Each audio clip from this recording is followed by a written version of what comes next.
오늘 우리 로마서 12장 1절에서 2절 말씀을 통해서 참 예배의 뜻이라는 제목으로 여러분들과 함께 은혜를 나누고자 오랍니다. 바울 사도는 로마에 있는 이 성도들에게 서신을 보냈습니다.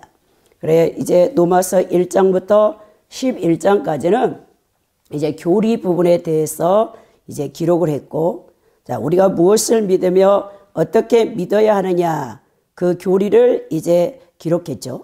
그 다음 12장, 오늘 본문부터 16장까지는 그 교리에 대해서 우리가 삶으로 기독교인이 어떻게 윤리로 살 것인가, 기독교인의 윤리에 대해서 이제 기록한 이 말씀입니다. 기독교인의 생활은 무엇으로 표현하느냐, 딱 두 단어로 표현하는데 제사와 예배입니다. 이 제사와 예배, 이 두 단어로 기독교인의 생활을 표현할 수 있겠습니다. 여기서 우리가 깨달아야 할 것이 있는데요, 굉장히 중요한 이 말씀이죠. 제사라는 것도 예배라는 것도 사실 다 하나님과의 관계에 있는 것입니다. 그러니까 기독교인의 생활이라는 것은 철저하게 하나님과의 관계에서 결정돼야 하고 판단돼야 하고 실현돼야 한다는 것입니다. 이 기독교인의 윤리의 총강령이라고 할 수 있겠습니다. 예배란 무엇입니까? 우리가 영어로는 worship이라고 하는데 신의 위엄 앞에 영광과 가치를 돌린다는 말이시죠. 하나님께 최상의 영광과 가치를 돌리는 것. 자, 영어로는 worship, 가치와 신분이라는 단어가 결합되어져서 하나님께 영광과 존귀와 존경을 받을 가치가 있는 분에게 우리가 예배해야 된다. 우리 기독교인들의 예배의 대상은 성삼일체 하나님 한 분뿐이라는 것이죠. 자, 웨스트민스터 소요리 문답 제1문에서 하나님께서 인간을 창조하신 목적이 무엇인가 했을 때 하나님을 영화롭게 하는 것과 영원토록 그분을 즐거워하는 것이라 라고 기록되어 있습니다. 예배의 대상은 하나님이고 그 목적은 영광을 돌리는 것이라는 뜻이죠. 자, 하나님께서는 예배와 영광을 받으시는 창조주 하나님이시고 인간은 그의 형상대로 지음받은 피조물이기 때문에 피조물인 인간이 창조주인 하나님의 권위와 최고의 가치를 인정하는 것, 예배는 무한하시고 인격적인 여호와 앞에 이 코람되어 서 있는 자세입니다. 기독교의 예배는 하나님 중심적이어야 한다는 것이죠. 바울 사도가 오늘 로마서 12장 1절에 그러므로 형제들아 내가 하나님의 모든 자비하심으로 너희를 권하노니 너희 몸을 하나님이 기뻐하는 거룩한 산 제사로 드리라. 이는 너희의 드릴 영적 예배니라. 그 말씀 속에서 예배의 근본 의미가 헌신적인 제물이라는 사실을 강조하고 있습니다. 예배는 우리의 영혼과 몸이 하나님께 드리는 헌신적인 제물이 되어야 한다는 뜻을 갖고 있는 것이죠. 자, 기독교의 예배는 예수 그리스도 안에 나타난 하나님 자신의 인격적인 계시에 대한 인간의 인격적인 믿음 안에서의 응답이라는 것이죠. 자, 예배는 하나님과 인격적인 만남입니다. 사실 예수 그리스도께서 그 생애 자체가 다 예배였죠. 예수님께서는 무엇을 먹든지 마시든지 하나님의 영광을 위하여 하신 것이죠. 예수님은 다 하나님의 뜻을 이 땅에서 그 말씀에 순종하여 실현했던 것을 보게 되는데, 그리스도는 예배의 대상이요 본질입니다. 그리스도께서 성육신하시고 고난을 받으시고 십자가상에서 죽으시고 3일 만에 부활하시고 승천하신 예수 그리스도 이 사건 자체가 예배라는 것입니다. 예배의 근본 원리는 하나님 계시에 대한 응답이며 인간의 복종이라는 것이죠. 참된 예배는 성령의 도우심으로만 이루어질 수 있습니다. 성령께서 우리가 예배 드릴 때 우리의 영혼육을 통제하셔야 되는 것이죠. 그리고 선포된 말씀이 우리 안에서 성령께서 인간의 지성과 감정과 의지 부분을 터치하셔서 우리가 하나님 앞에 철저히 이 자기 중심주의에서 하나님 중심적인 변혁을 일으켜야 우리 하나님께서 그 예배를 받으시는 것을 보게 됩니다. 자, 성경에서 예배가 나와 있는데 구약에서의 예배에 여러 가지 단어가, 이 히브리 단어가 사용되었어요. 이 구약에서의 예배가 첫째는 샤라는 이 히브리 단어가 사용되는데 이는 하나님 앞에 엎드린다. 그분 앞에 굴복한다는 뜻을 갖고 있어요. 그래서 종교적인 숭배, 순종, 봉사의 개념이 거기에 들어있는데 우리가 마음과 몸으로 하나님 앞에 존경을 표시하는 태도입니다. 이 말씀은 우리 역대상 우리 29장 30절에서 이제 히스기야 왕에 대해서 이 표현이 나왔는데 히스기야 왕이 기인들과 더불어 레위 사람들을 명하여 다윗과 선견자 아삽의 시로 여호와를 찬송하게 하며 그들이 즐거움으로 찬송하고 몸을 굽혀 예배하니라. 그 예배하니라 굽혀서 예배하다. 거기 샤라는 단어가 사용된 것을 보게 되죠. 둘째 구약에서 예배로 사용되는 단어는 아바드인데 이건 섬긴다는 뜻을 갖고 있습니다. 모든 인간은 하나님 앞에서 자기의 주장을 버리고 그의 뜻을 따르며 섬기는 존재임을 가리키는 말입니다. 그래서 우리 하나님께서 가인과 아벨의 제사가 창세기 4장에 나오죠. 그때 우리 하나님께서 아벨의 제사는 받지만 가인의 제사는 받지 않습니다.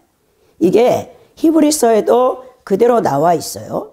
이제 왜 우리 하나님께서 가인의 제사는 받지 아니하고 아벨의 제사를 받았는가? 자, 하나님께 드리는 제물과 그 사람의 행위, 삶이 함께 올려져야 우리 하나님께서 그 예배를 받는다는 것을 여러분들이 창세기 4장을 통해서 보게 됩니다. 또 창세기 5장에는 에녹이라는 사람이 하나님과 동행하더니 하나님이 그를 데려가심으로 세상에 있지 아니하였다라고 기록되어 있는데요. 이 동행하다는 말은 하나님과 함께 이 땅을 거닐렀다라는 뜻이에요. 사실 우리 신약 성경의 영어로 표현하면 임마누엘이라는 뜻이죠. 하나님이 우리와 함께 하시려면 그분의 뜻에 온전히 순종할 때 우리 하나님께서 그 사람과 동행하는 것을 보게 됩니다. 하나님이 우리와 동행하면 그 어떠한 대적도 여러분들을 해하지 못하는 것이죠. 하나님이 동행하지 않기 때문에 우리가 이 땅에서 어려운 삶을 당하는 것을 보게 됩니다. 구약에서의 예배는 이 족장시대의 예배로 아브라함이나 이삭이나 야곱이 이 제단을 쌓은 것을 보게 되는데 이 사람들은 다 가정 제단으로 쌓았죠. 그러나 출애굽하에서 이제 시내산에서 모세와 이스라엘 백성들과 비로소 제사를 이제 하나님께서 비로소 제사를 지내고 언약을 맺을 때 하나님께서 언약 백성들에게 하나님 말씀 이 십계명의 두 돌판을 주시고 만약 십계명을 어길 때에 그들이 죽임을 당하지만 죽지 않기 위해서 성막 제도의 설계를 주십니다. 그래서 거룩한 하나님 앞에 이 죄지은 인간이 어떻게 하나님 앞에 나아가고 그 제사함을 받는 원리가 이제 레위기서의 그 율법 전서에 다 기록되어 있어요. 레위기에 보면 5대 제사, 이스라엘 백성들의 5대 제사가 나와요. 우리 5대 제사, 번제, 또 우리 하목제, 속죄제, 속건제, 소제가 있는데 하나님께서 다 제정하신 제사법이죠. 자, 그래서 그들이 광야에서는 성막을 이제 중심으로 해서 제사를 드렸고 더 나아가 이제 다윗과 이제 왕정 시대가 되었을 때는 예루살렘 성전, 다윗이 이제 법궤를 예루살렘 성전으로 안치한 다음부터는 여러분 4,000명의 이제 찬양대, 이제 아삽이라는 사람 또 헤만이라는 사람들을 통해서 레위 지파 가운데 찬양을 인도하는 자들을 통해서 하나님 앞에 엄청난 그 예배 의식과 함께 거룩한 예배를 드리는 것을 보게 됩니다. 구약의 이스라엘 백성들의 예배는 예배의 핵심은 하나님께서 얼마나 크신 사랑으로 이스라엘을 구원해 주셨냐 하는 신앙 고백이었어요. 구약의 예배는 이스라엘 편에서 하나님을 찾으려는 노력이 아닙니다.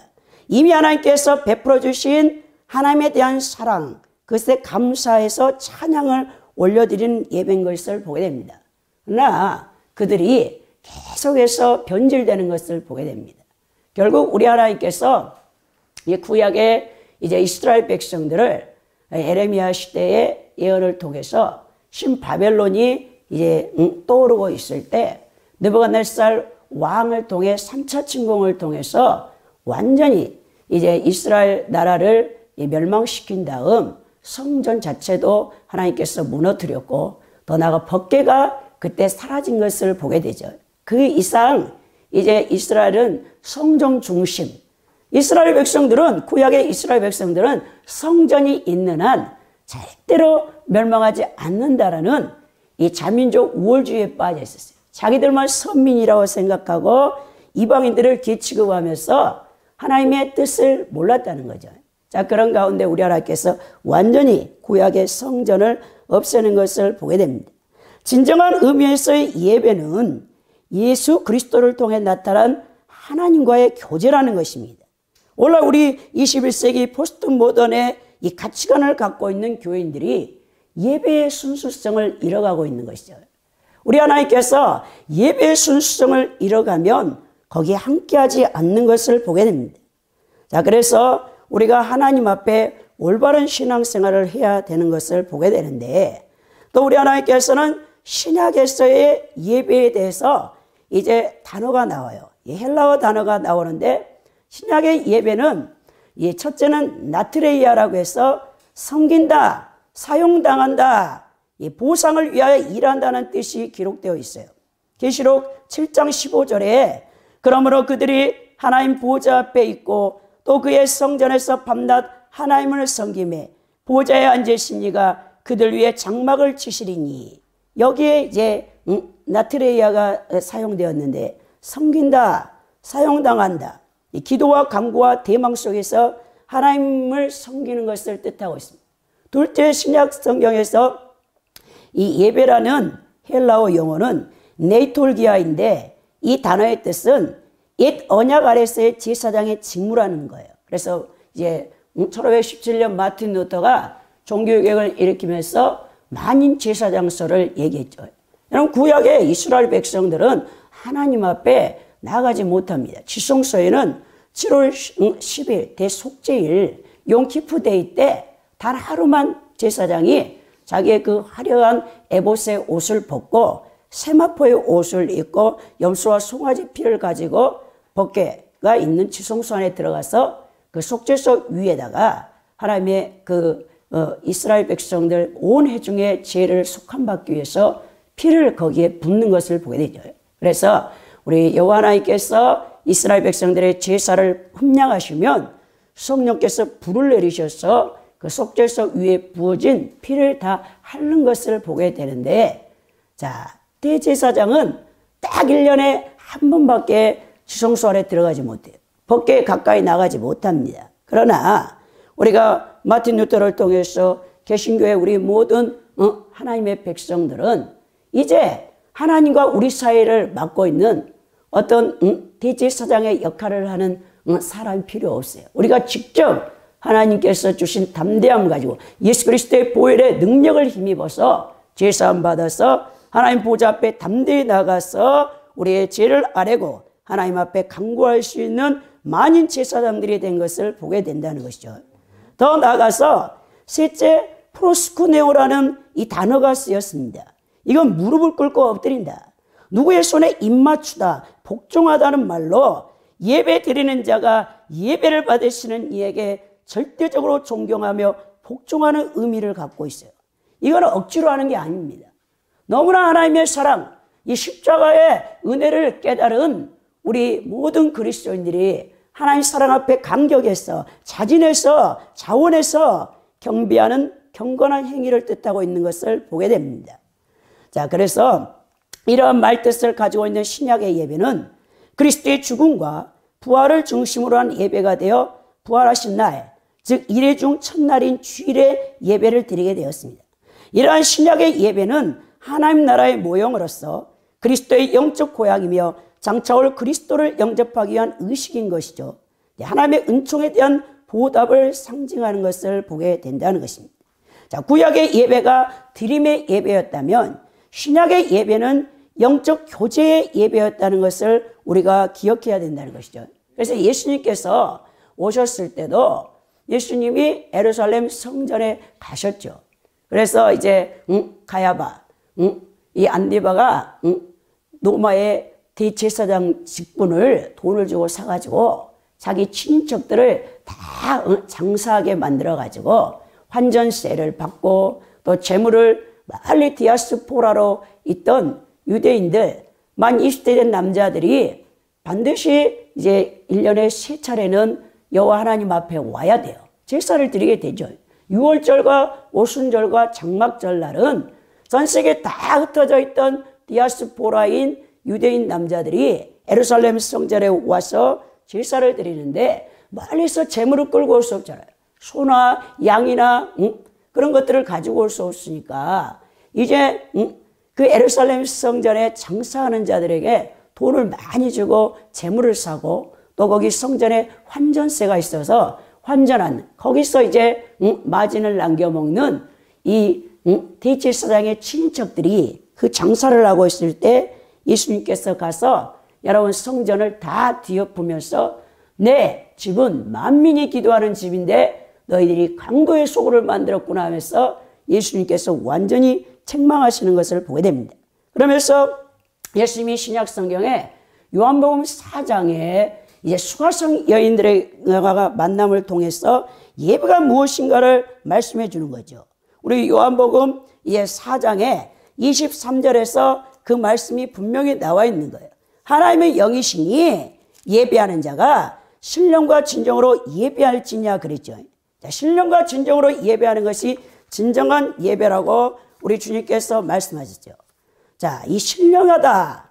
In spirit and in truth라는 말이에요. 성령과 진리 안에서 예배하라. 퓨뉴마 또 알렉데이아라는 이 성경의 헬라어 원어에서 퓨뉴마는 성령을 통해서 이 알렉데이아는 진리예요.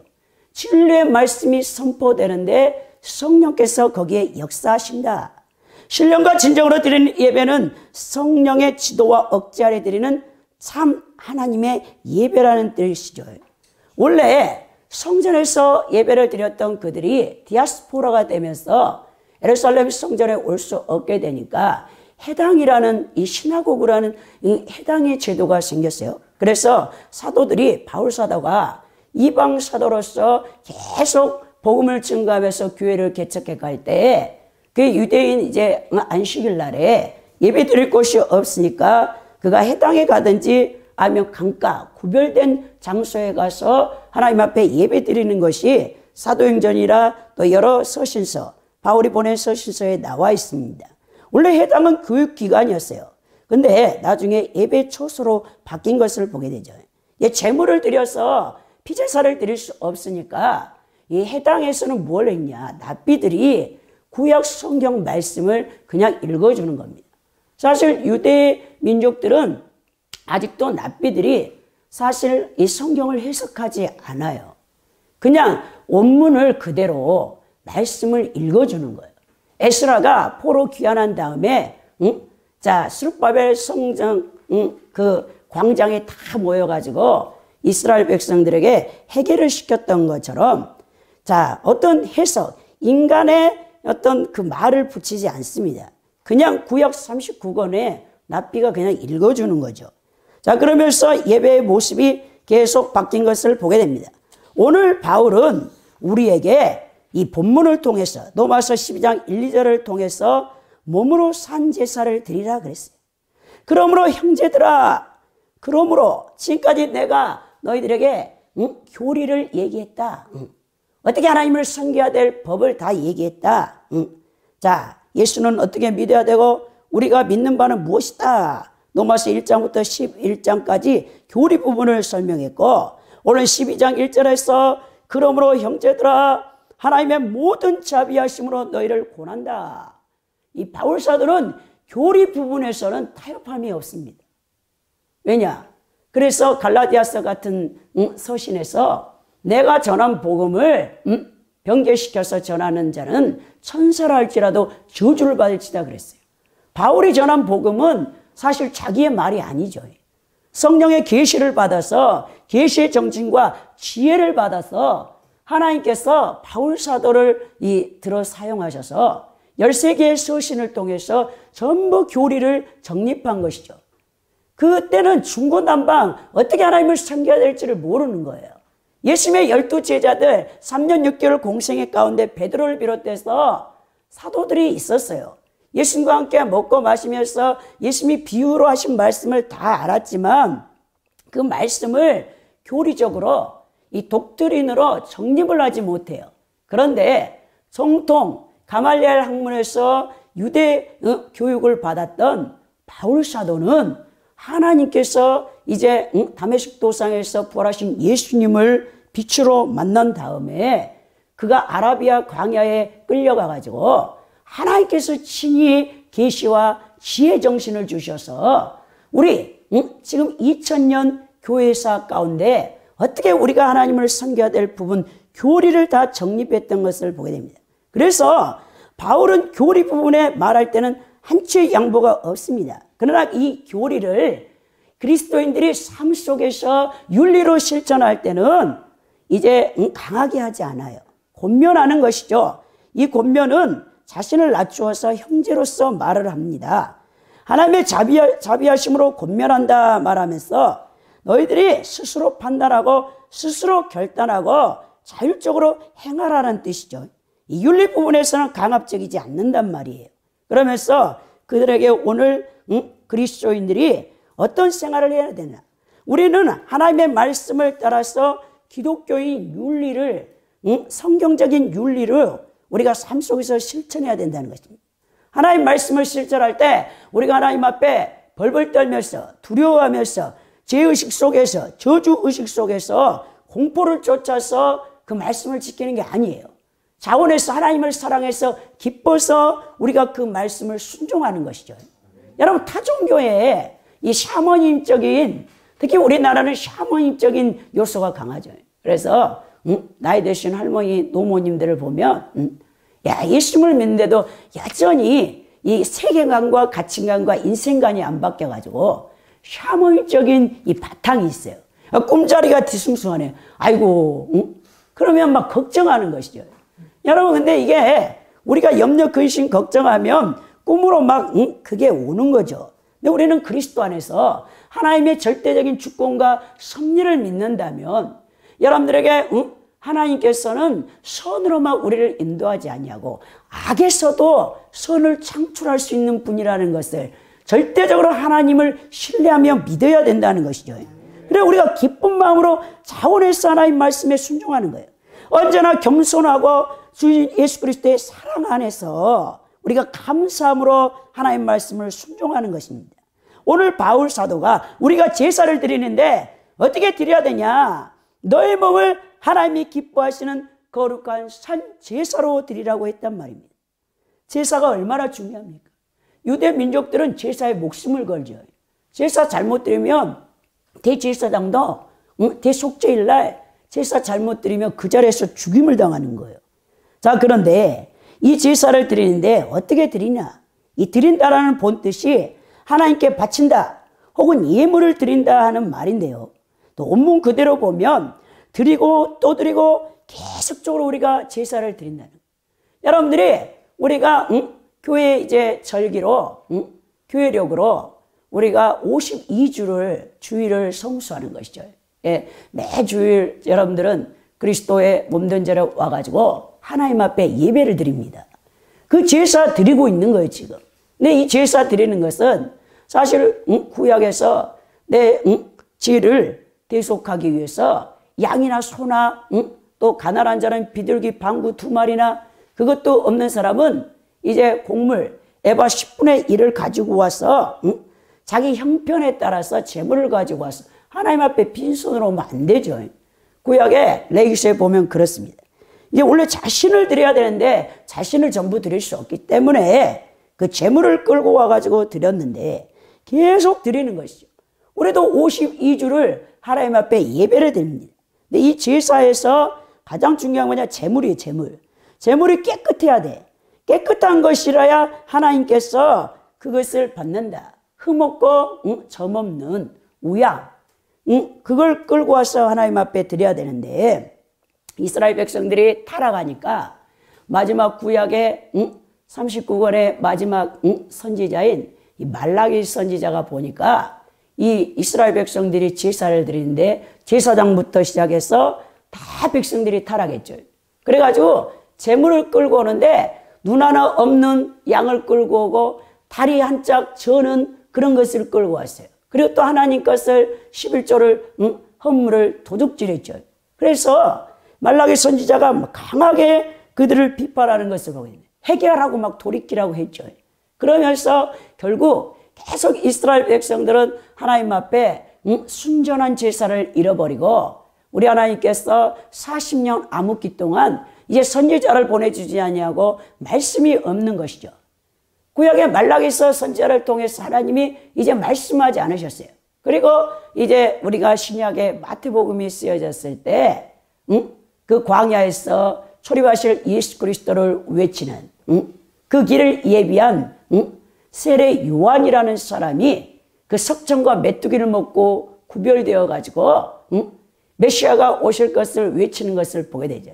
엘리야가 거기 이 말라기서에서 초림을 예비할 광야에서 외치는 자의 소리, 그 세례 요한이 이 신약에서 등장하는 것을 보게 됩니다. 그러니까 우리 하나님께서는 항상 우리가 거룩하고 깨끗한 삶, 솔직히 우리가 6일 동안 세상에서, 가정에서, 직장에서 여러분들이 삶 자체가 깨끗해야 돼요.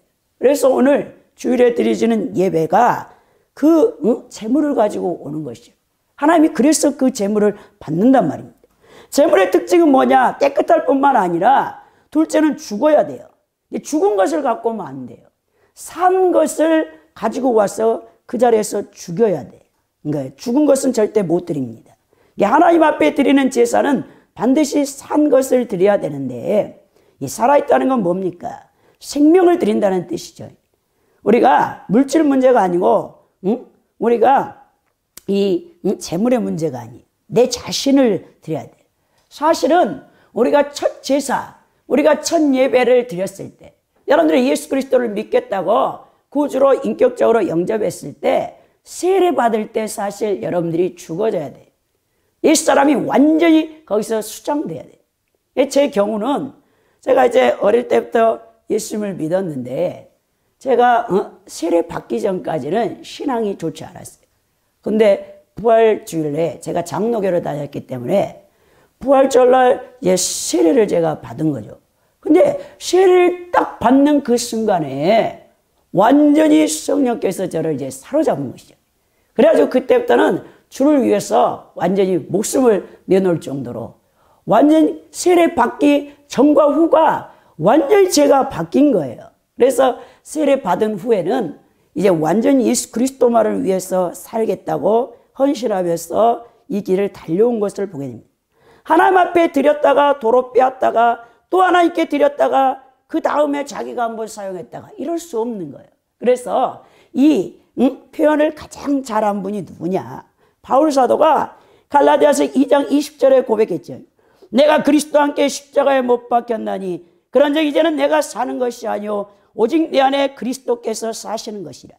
이제 내가 육체 가운데 사는 것은 나를 사랑하사 나를 위하여 자기 자신을 버리신 하나님의 아들을 믿는 믿음 안에서 사는 것이라 그랬죠. 여러분 이제 내가 사는 것이 아닙니다. 여러분들이 산 제사로 여러분 자신들이 드려졌어요. 여러분들의 옛사람은 죽고 이제 성령께서 사로잡혀 여러분들이 온전한 거룩한 제사를 드리는 자들이 되어야 된다는 것입니다. 십자가에서 이미 여러분 죽었어요. 옛사람이 이미 처리되었습니다. 그리고 계속해서 여러분들은 여러분을 의의 병기로 드려야 돼. 이게 바로 산 제사죠. 여러분 성 아우구스티누스가 있었어요. 그가 젊었을 때 너무나 방탕했죠. 만유교에 빠져가지고 이교주의에 빠져가지고 허랑방탕하게 살다가 어머니 모니카가 13년을 울면서 기도했어요. 그래서 그 당시에 어거스틴이 활동할 당시에 그가 지금 변화받기 전에 회심하기 전에 암브로스라는 가장 유명한 감독이 있었어요. 최고의 설교자. 그분한테 찾아가가지고 모니카가 막 울면서 내 아들 어거스틴이 허랑방탕하게 사는 거예요. 벌써 10대 때 여러분 사생활을 낳을 정도로 이 방탕했던 어거스틴. 그가 어느 날도 여전히 30살이 되어 어느 날 방탕하게 살다가 잠을 자고 있는데 어린아이들이 막 찬양이 들려오는 거죠. 하나님께서 길을 여신 거죠. 눈물 뿌린 어머니 모니카의 기도를 통해서 바울 사도가 로마서 13장의 말씀을 통해서 이제 일어날 때가 됐다. 깨어날 때가 됐다. 그 말씀이 그 귀에 막 들려오는 거죠. 자, 그래서 또한 너희 이 시기를 알거니와 자다가 깰 때가 벌써 되었으니 이는 이제 우리의 구원이 처음 믿을 때보다 가까웠음이라. 밤이 깊고 낮이 가까웠으니 그러므로 우리가 어둠의 일을 벗고 빛의 갑옷을 입자. 그 로마서 13장 11장에서 14절 말씀이 아이들의 찬양 밖에서 들려오는 거예요. 거기서 어거스틴이 회심한 거 아닙니까? 그리고 그가 술집을 다니면서 창기들과 활개를 쳤던 그 옛사람의 본 모습이 있죠. 근데 이제 어거스틴이 회심을 한 다음에 자기가 이제 맨날 출입하던 술집 앞을 지나갔단 말이에요. 그러니까 많은 이제 아가씨들이 이 어거스틴을 알아보고 좋아라 하는 거죠. 그러면서 막 들어오라 하는데 어거스틴이 회심을 하고는 다시는 그들에게 가지도 않고 그들에게 묵묵히 인사하고 자기 갈 길을 갔다. 그 예화가 어거스틴의 참회록에 기록되어 있는 것을 보게 됩니다. 그는 그랬어요. 그 여자들, 술집의 아가씨들이 어거스틴을 반기면서 그를 막 붙잡을 때 어거스틴이 뭐라고 말하는지 압니까? 사람 잘못 봤어. 옛날에 그 아구스티누스는 죽었어. 그랬단 말이에요. 자기 옛사람이 이제 죽었다. 하나님 말씀 앞에 완전히 순종하여 살겠다. 그래서 결국 어거스틴이 성자라 칭함받을 정도로 변화를 받는 것을 보게 됩니다. 그리고 우리에게 산제사를 드리라 오늘 바울은 얘기하면서 육체적으로는 완전히 죽고 영적으로 살아있는 그런 재물이 돼야 된다라고 얘기하는 것입니다. 우리가 제사를 생각할 때마다 십자가의 사랑을 기억해야 돼요. 하나님의 자기 희생적인 사랑의 계시, 그게 우리가 십자가죠. 여러분들이 사람을 바꿀 수는 없어요. 그러나 우리 하나님은 고치지 못할 뿐, 변화시키지 못할 사람이 없는 거죠. 왜냐? 그 십자가의 사랑의 깊이와 넓이와 길이와 높이를 여러분들이 체험하고 깨닫는다면 우리 예전에 찬송 304장 하늘을 두루마리 삼고 바다를 먹물 삼아도 그 사랑 다 기록할 수 없다라고 그 찬송의 가사처럼 우리가 하나님의 자기 희생적인 사랑의 계시가 십자가를 통해서 보여줘야 된단 말입니다. 내가 주님과 함께 죽고 새롭게 드려지기를 원하신다. 여러분들이 예배 드릴 때마다 하나님께서 너는 죄인이다. 그러므로 너는 여기서 오늘 죽었다. 내 생명은 내게 있다. 옛사람은 여기서 죽은 것을 잊지 마라. 또 너를 사랑하기 위해서 내가 대신 너의 대신 십자가에서 물과 피를 그 흘려줌으로 말미암아 너를 대신해서 죽었다. 이 우리가 기독교의 교리적인 용어로 이 대신이라는 말은 엄청난 용어예요. 사실 내가 십자가에 달려 죽어야 되는데 주님께서 대신해서 죽어줬단 말이에요. 제물이 되어 주신 거죠. 대제사장과 제물이 되어 주신 예수님. 그럼 오늘 우리에게 몸으로 제사를 드리라고 했어요. 몸은 무엇입니까? 이거는 구체적으로 생활을 얘기합니다. 여러분들의 삶을 얘기해요. 몸이라는 것은 바로 현실을 말하고 있어요. 마음만이 아니고 몸을, 정신만이 아니고 생활 전체를 제물로 드려서 예배하라고 하시는 거죠. 해리 포스틱이라는 윤리학자가 그리스도인을 둘로 나누었어요. 하나는 심미적인 그리스도인, 또 하나는 윤리적인 그리스도인. 어떤 사람은 교회를 나오는데 감정 순화를 위해서 나와. 거듭난 체험이 없는 교인이겠죠. 그래서 그 사람은 멋진 교회, 큰 대형 교회에 앉아가지고 멋진 바이올린과 여러분 여러 가지 관현악기를 통해서 엄청난 수천 명의 찬양대가 찬양 드리는 것을 듣고 좋아한다는. 그리고 한 예배 드린 다음 좋은 카페에 앉아가지고 고상한 척 즐기는 이 심미적인 감정 정화를 위해서 교회에 다니는 자들이 있어요. 더 나아가 윤리적인 교인이 있는데 이 사람은 진짜 물과 성령으로 거듭나서 삶 자체가 하나님 앞에 예배로 드리는 사람이에요. 예배 가운데 감격이 있고 깨달음이 있고 결단이 있습니다. 여러분 그 말씀을 통해서 힘을 얻고 거기서 그 사람이 이제 삶 속에서 이제 그 말씀을 실천하는 거예요. 사랑하라. 우리 기독교인의 윤리가 뭡니까? 온수를 사랑하라. 온수까지도 사랑하라. 그 말씀이 쉽지 않죠. 그러나 정말 하나님 말씀에 순종하는 사람은 온수까지도 사랑하게 돼 있어요. 행함으로 옮긴단 말이에요.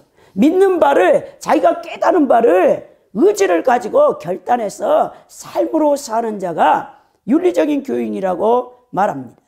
근데 기독교 윤리학자 리처드 니버라는 사람이 아주 유명한 말을 했어요. 이 책임적인 자라는 책에서 책임적인 자, 스스로 모든 것을 책임진다.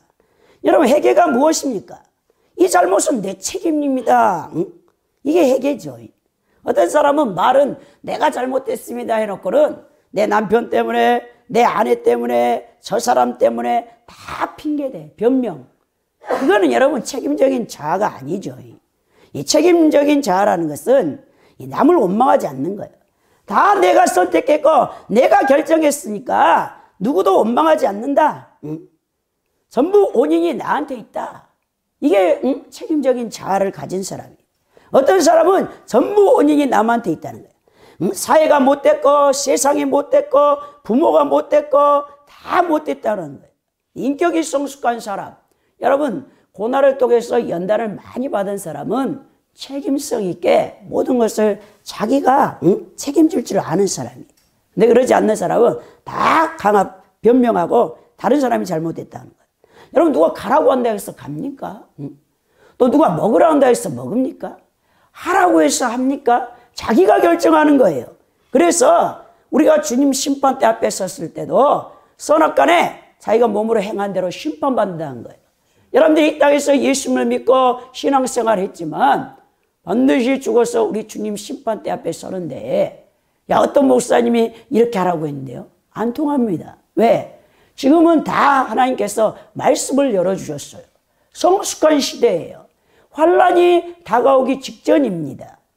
지금 우리가 환란 직전에 성도들이 여러분 구원의 속옷뿐만 아니라 의의 겉옷을 입어야 되는 거예요.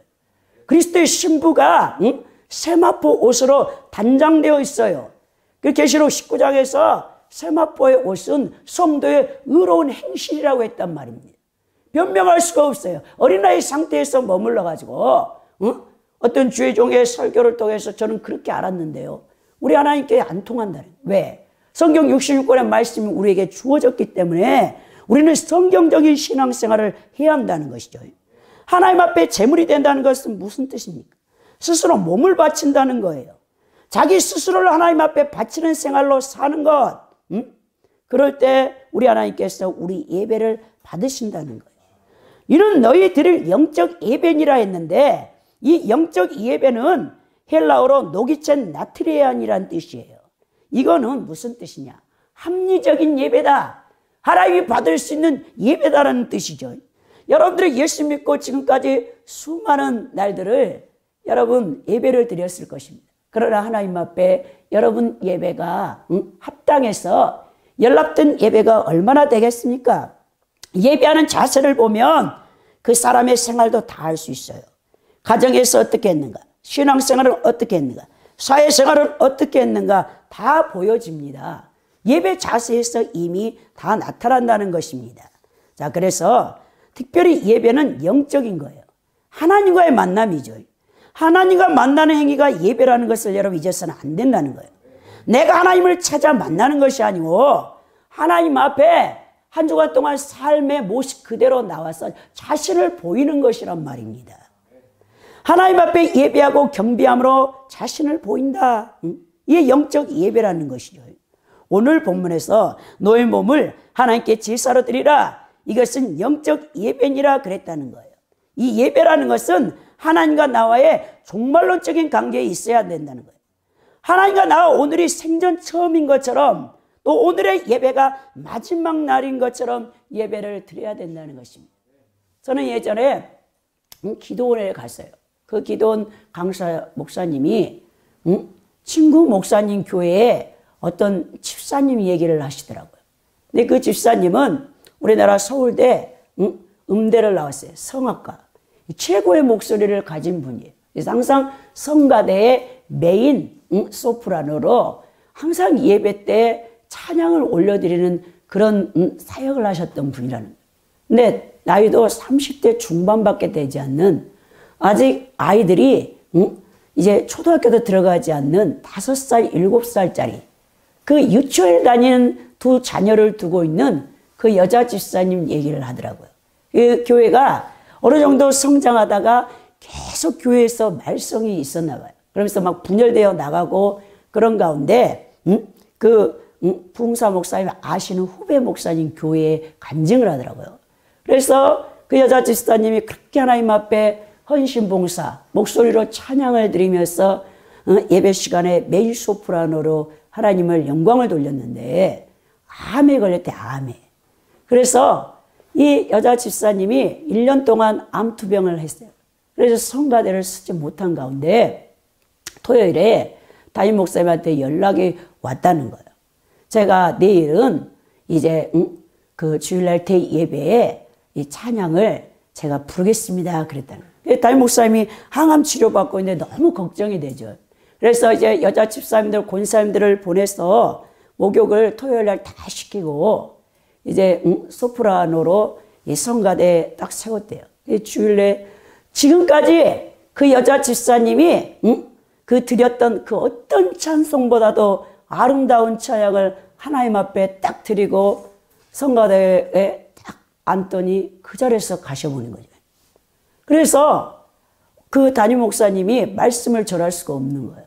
그래서 몇백 명 되는 성도들이 담임 목사님이 얼른 여기 강대상에 그 돌아가신 여자 집사님의 그 시신을 안치시켜서 이 목사님이 그 가운을 벗어서 덮으신 다음에 다 와서 이제 이 집사님의 이제 그 앞에서 다들 이제 회개 눈물 바다가 된 거죠.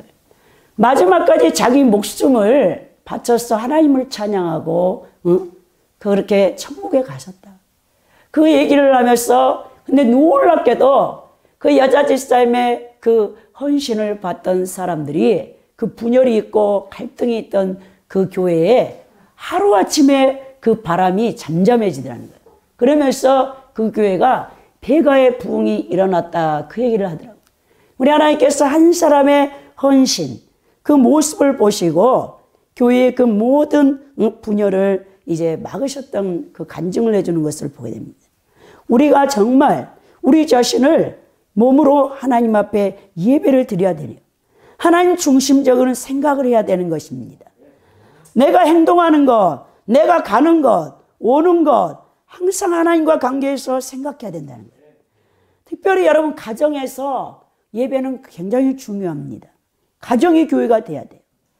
하나님께서 여러분들의 가정생활하는 모습을 다 보고 계세요. 여러분들이 일주일 동안 직장생활하는 모습을 다 보고 있단 말입니다. 내가 하나님 존전 앞에서 코람드의 모습으로 어떻게 살아왔는가 그것을 생각하고 무엇이든지 하나님 관계에서 생각하고 여러분들이 말하고 행동해야 되는 것을 우리는 볼 수 있는 것이죠. 더 나아가 오늘 바울 사도는 너희는 이 세대를 본받지 말라고 했어요. 이 세대를 본받지 말고 오직 마음을 새롭게 함으로 변화를 받아 하나님의 선하시고 기뻐하시고 온전한 뜻이 무엇인지를 분별하라. 항상 우리는 하나님의 뜻을 분별하고 하나님께서 기뻐하는 것이 무엇인지 그것을 생각하고 살아가야 된다는 것이죠. 내게 이로우냐 해로우냐가 아닙니다. 자, 내가 손해볼까 봐 나에게 유익이 있나 없나 그걸 따지고 있으면 안 되는 거죠. 하나님이 정말 기뻐하실까? 그걸 여러분들이 생각해. 하나님 중심주의, 하나님께 영광이 될까? 여러분 18세기에 도적의 나라를 신사의 나라로 바꿨던 요한 웨슬리, 감리교의 창시자인 요한 웨슬리는 무슨 일을 할 때마다 성경 몇 장 몇 절에 의해서 이것을 이렇게 해야 되나라고 항상 상고하면서 그 일을 행했다는 거예요. 어느 성경에 의해서 이것을 실현시켜야 하느냐? 그는 완전히 말씀이 생활화된 사람이에요. 이렇듯 하나님께서 기뻐하는 것이 무엇인지, 하나님께서 선하게 여기는 것이 무엇인지, 또 하나님께서 온전하게 여기시는 것이 무엇인지를 기준해서 여러분들이 살아가야 된다는 거죠. 내 마음에 따라서, 내 기분과 감정에 따라서 사는 것이 아닙니다. 우리 모든 기독교인들의 기준은 성경 말씀이 기준이라는 것을 기억해야 돼요. 그래서 오늘 바울이 이 세대를 본받지 말라고 얘기하는 거예요. 본받는다는 말은 헬라어로 스케마티제스텐데 여기서 이 스케마라는 말이 나왔어요. 이건 뭐냐? 유행이에요, 유행. 사람들이 유행 탄다고 하죠. 외모에 끌려가거나 유행, 겉모양을 보고 끌려가는 거 안 된다는 것이죠. 자, 우리 하나님께서는 사람의 외모를 보지 아니하고 중심을 본다고 했어요. 이 세대를 본받지 말라고 했어요. 이 세대는 포스트 모더니즘, 절대 진리가 없는, 자기가 좋으면 선이고 자기가 나쁘면 악한 세대에 우리가 살고 있어요. 근데 기독교인들 자체도 이 포스트 모던 이 사상이 이 세속주의가 기독교 안에 들어와 가지고 우리의 절대적인 신앙의 기준을 흐트러뜨렸단 말입니다. 여러분, 이 세상의 유행, 이 세상을 본받지 말라고 바울은 분명히 말하죠. 마음을 새롭게 함으로 변화를 받아라. 마음은 어떤 것입니까? 우리 인격의 자소죠. 지성과 감정과 의지가 있어서 마음이 육과 영을 컨트롤할 수 있는 이 기관이에요. 그래서 오늘 바울이 마음을 새롭게 함으로 변화를 받아라. 여러분, 왜 우리가 삶이, 행동이 변화되지 않느냐? 말씀은 깨달았는데 마음이 변화되지 않기 때문에, 마음을 찢어 통해하지 않기 때문에 변화가 없는 것이죠. 그래서 구약에서도 계속 선지자들이 너희들이 옷을 찢어서 하나님 앞에 형식적인 해결을 하지 말고 마음을 찢어 통해하며 자복하라고 한 거 아닙니까? 마음이 변화되지 않고는 절대 사람은 변화되지 않아요. 그래서 오늘 본문에서 변화를 받아라. 이 헬라어로 메타몰페스텐데 이 몰페라는 말이 뭐냐? 본질적으로 변화되라, 본질적으로. 그래서 하나님 앞에 전 인격적인 예배와 제사를 드리라. 이렇게 할 때 여러분들이 하나님 뜻대로 살아갈 수 있다는 것입니다. 여러분, 마음이 하루아침에 변화되지 않아요. 매일마다 여러분들이 서서히 조금씩 변화를 받게 되는데, 어제보다는 오늘, 또 오늘보다는 내일, 해가 갈수록 말씀에 길들여지면 변화되어지는 것이죠. 자, 하나님의 깊은 사랑을 깨닫고 여러분들이 변화를 돼야 돼요. 하나님의 뜻이 무엇인지 분별하라. 우리 그리스도인들이 지금 영적으로 너무 혼탁한 이 세상에서 가장 그리스도인들에게 필요한 거냐? 영적 분별력이에요. 그럼 너무나 많은 사람들이 영적 분별력이 없어요. 이 영적 분별력은 여러분들이 신앙의 인격이 영적으로 성숙되어질 때, 하나님 말씀에 순종할 때 여러분 영적 분별력이 오는 거죠. 성령께서 우리의 분별의 기준이 뭡니까? 말씀이에요, 말씀. 말씀을 모르는데 여러분들 어떤 꿈을 꿨네, 계시를 받네 하면서 자기가 자기 나름대로 해석해. 이건 아니란 말입니다. 그래서 오늘 제사와 예배, 마음으로부터 새로워져 하나님 뜻을 분별해라. 계속적으로 분별해내고 깨달아 갈 때에 우리 그리스도인들의 최고의 영성 뭐냐? 감사죠. 범사에 감사하는 것. 그리스도인들의 이게 생활입니다. 오늘 우리의 제사하는 자세, 예배하는 자세가 바로 되어야 되겠어요. 그럴 때 근본적인 변화가 옵니다.